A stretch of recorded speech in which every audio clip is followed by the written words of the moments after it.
Dar e foarte important să știi cum să spui mulțumesc. S-ar putea să primești ceva de la cineva și să te duci să-i spui mulțumesc frumos. Și omul să se uite la tine și să spună, oh, uite ce atitudine are, nici măcar nu știe să spună cu entuziasm, mulțumesc frumos. E foarte important să spunem cu bucurie mulțumesc frumos.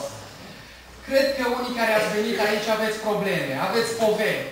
Și e foarte greu să vii să-i mulțumești din toată inima Domnului atunci când știi că acasă ai necazuri, spatele te doare, nu ai bani suficienți de medicamente, copiii îți fac probleme, ai o relație nu prea bună cu soțul sau cu soția. Nu e așa de ușor să spui din toată inima mulțumesc frumos.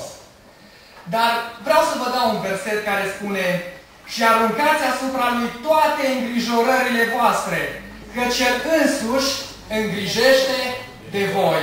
Amin.